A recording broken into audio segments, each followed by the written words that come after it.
Hello, everyone. I am Monique Jefferson, Board Director at Large for NAAAHR, the National Association of African Americans in HR. Just a couple of housekeeping items before we get started today. We will respond to all of your questions that you put in the comments section at the end of today's presentation. Thank you for joining us for today's session on Is SCOTUS Anti-Woke?, where we will discuss the implications of the recent ruling on affirmative action in higher ed and how that impacts corporate DEI programs and initiatives. As an HR leader, I see the impact that this will have on organizations' ability to develop diverse and inclusive workplaces. In June of 2023, SCOTUS decided that race could no longer be considered a factor in college admissions. One factor in their decision was that the current university affirmative action programs and DEI goals had no endpoint. So what does that mean? Universities were setting goals and they were not time-bound. They were open-ended. So now, affirmative action. The average Black to white graduation rate gap at the top public universities without affirmative action was 10.1%, and with affirmative action was 6%. Before the SCOTUS decision, about 60% of U.S. universities considered race in their admissions decisions. Title VII of the Civil Rights Act is still in effect. I think there are some that are confused by the recent SCOTUS ruling, but that was related to Title VI and what has to do with education and universities. With respect to corporations, it's Title VII. And so there was no change to the law as a result of the previous SCOTUS ruling last year in June. Title VII, the Civil Rights Act, is still in effect. However, one exception to affirmative action is when you are trying to remedy a racial or gender imbalance. The affirmative action program has to be voluntary, temporary, and it must have an endpoint. The reality of the workplace is that historical affirmative action programs were needed to remedy this imbalance so that we could achieve equity. Now, we are striving to achieve justice for all, where everyone has an equal opportunity. It is not a matter of if, but when. I'll say that again. It is not a matter of if, but when. There are activists that are proactively working to roll back the progress and stop efforts being made for racial diversity. They are coming after corporate DEI programs. As Heather McGee, the author of The Sum of Us, has stated, there is an anti-diversity movement happening right now. Some states like Florida have already taken steps towards restricting DEI initiatives in the workplace. There has been a recent uptick in the number of challenges against employer DEI programs, especially internships or incubator programs or policies that tie compensation and benefits to achieving DEI goals.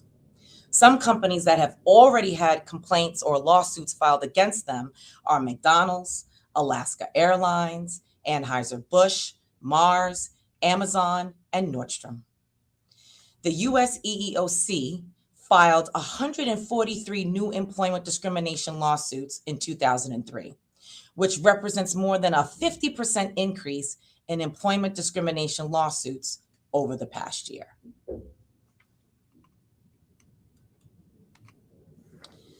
The SCOTUS ruling is likely to result in fewer diverse students entering colleges and universities. According to a report by the National Center for Education Statistics, minority students make up 45% of the public school enrollment. A decline in diverse student admissions could lead to smaller, diverse talent pools with higher ed degrees, which has a direct impact on the future workforce, that we are going to be sourcing talent and hiring people into our organizations.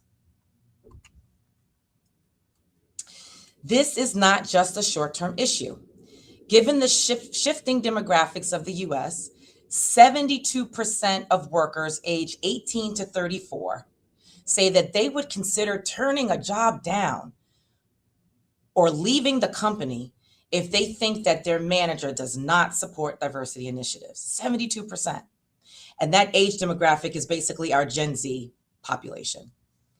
81% of employees would consider leaving a job due to employers' lack of commitment to DEI.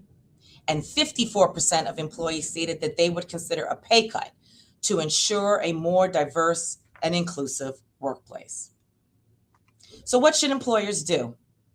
If you haven't already, evaluate your DEI programs. Do a compliance review to assess the risk and ensure you are complying with the law. When you do this review, involve your legal counsel. That is a must. When you're doing any kind of review, your legal counsel is your friend. Involve your legal counsel. Review the employee handbook and all of the policies and procedures. Update any diversity training programs you may have. Revisit or establish DEI goals. You'll notice I didn't say targets or quotas. I said goals. Ensure that you have alignment of the goals with your business strategy, and make sure that your goals are time-bound. Identify and understand any potential risk or vulnerabilities in your DEI programs. Broaden the definition of diversity to go beyond just race and gender, to be more inclusive, like invisible disabilities and neurodiversity. Analyze the potential impact on employee engagement and talent acquisition strategies. Strengthen the talent pipeline and support underrepresented employees at work. Be thoughtful and intentional about the language being used in your DEI communications. Be transparent and communicate the impact to all employees through organizational-wide forums, such as employee town halls or all-hands meetings. The SCOTUS ruling will have downstream effects for organizations, especially those dependent on universities for diversity recruitment efforts. Leaders should prepare for the possibility that the court may soon prohibit explicit considerations of race in hiring practices as well. If this happens, this means that this will have a direct impact on Title VII. When senior leaders say to me they can't find diverse talent, I always cringe and I chuckle inside. And my immediate response is, where are you looking? Are you looking in the right places where underrepresented talent exists? So since colleges and universities as a talent source may now be limited as a result of the SCOTUS ruling, organizations have to identify other sources to attract diverse talent. Be intentional about your sourcing strategies. Continue to access diverse talent pools and support employees from underrepresented talent groups within the legal boundaries. So when you're considering your sourcing strategies, you may want to increase your recruitment efforts at historically Black colleges and universities, HBCUs.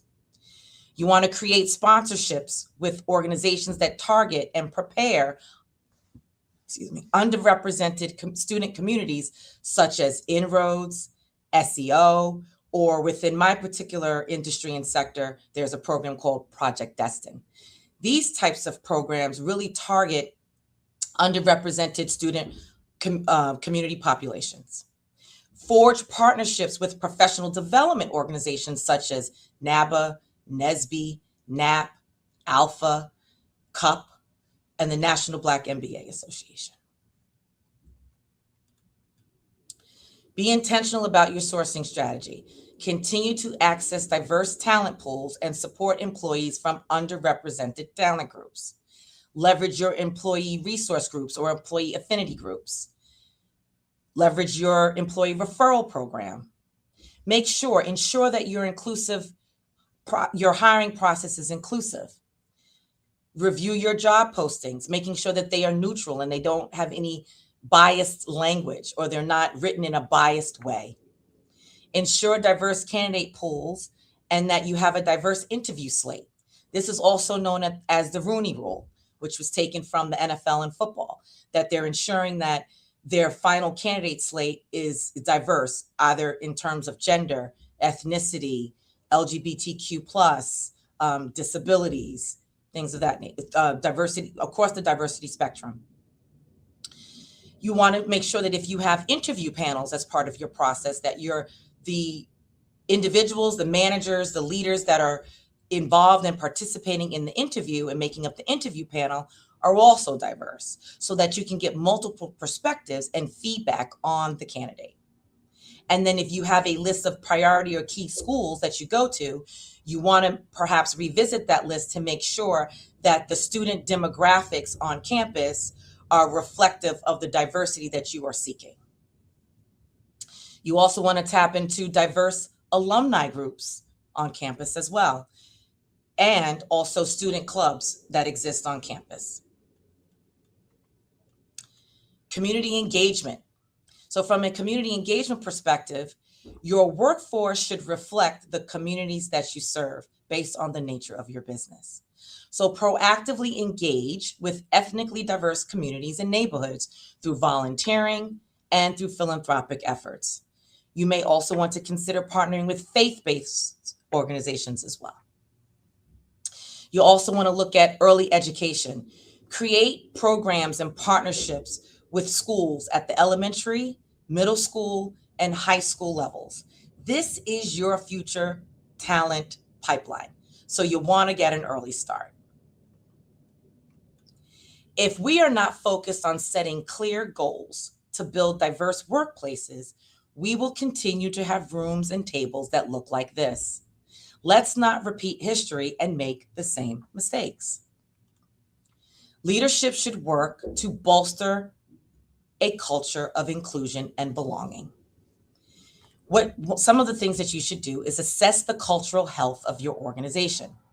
Ensure managers have the tools to manage inclusively.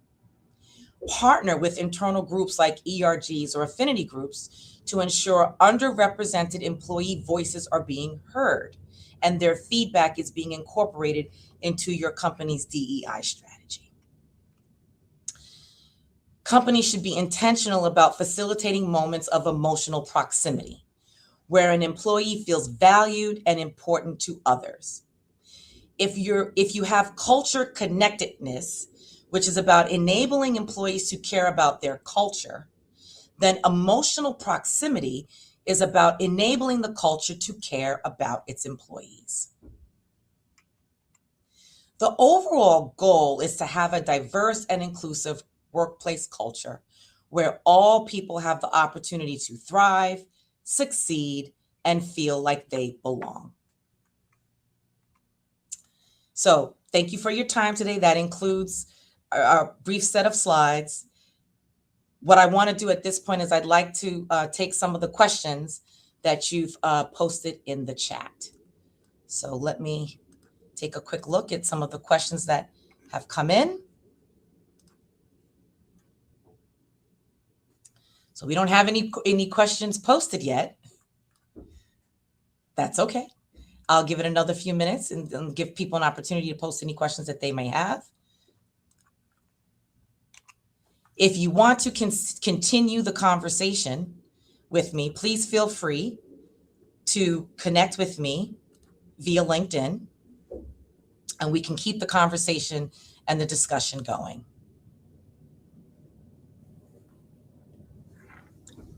Just a couple of reminders for today.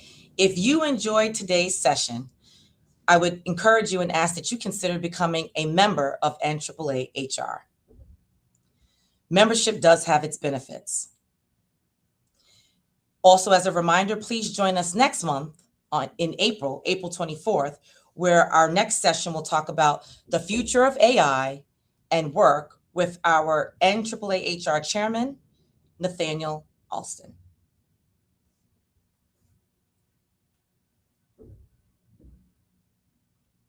So I will take another quick peek to see if we have any additional questions that have come in through the chat. Okay, so one of the questions is, how do I feel about the Supreme Court, the SCOTUS decision and their decision last year as it pertains to higher ed? So I am cautiously optimistic. And the reason why I'm cautiously optimistic is because, again, it has not impacted Title VII yet. And so for me, it's not a matter of if, but when. I do think that there will be some changes in the future that will have an impact. Do I think it will completely wipe out and take away Title VII? No, I do not. But do I think there may be some changes or adjustments that may happen that will have an impact on it? Yes, I do. But I am optimistic that if we as HR leaders do some of the things that I mentioned before in my presentation around looking at our DEI goals, not targets or quotas, but setting goals, setting aspirational goals, setting realistic goals, making sure that they are measurable, and that we work with our leadership in our organizations to really try to build inclusive workplaces and diverse workplaces. I feel that we'll be okay. We'll be okay. But that doesn't mean that we should fall asleep on the issue either. We shouldn't fall asleep at the wheel. We still need to be very proactive and pay attention and continue to monitor what's going on in this space and the potential impacts that it will have on our ability not only to have diverse organizations, but to also attract diverse talent. Another question that has come in is, should people still pursue careers within the DEI space? Yes, you should.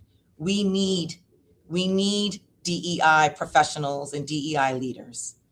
As long as we continue to have activists, as long as we continue to have this anti-diversity movement, there is always going to be need for professionals in this space and to continue to do this work. So absolutely. What I would also encourage people who are coming into the HR profession or coming into this space, I would also encourage to be very broad and not only work across the entire spectrum of diversity, equity, inclusion, belonging, justice, across the entire spectrum. Don't just focus on talent acquisition.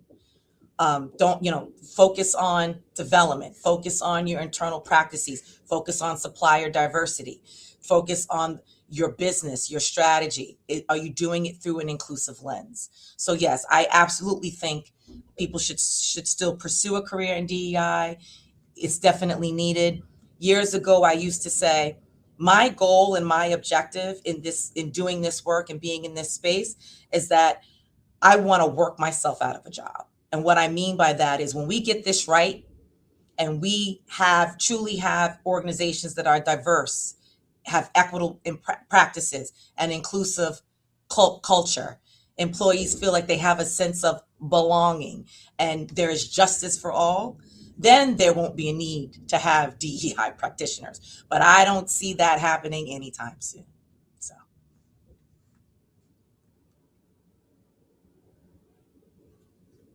Okay.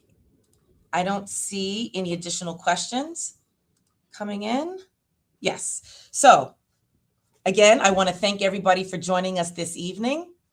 Feel free to connect with me on LinkedIn. And as a reminder, please consider becoming a member of NAAAHR. You can go to NAAAHR.org and sign up to become a member. As I said before, membership does have its benefits. And lastly, please join us in April for our next session, where our speaker will be our national chairman, Nathaniel Alston, and he will be talking about the future of AI and work. Again, thank you, and I wish everyone a good day.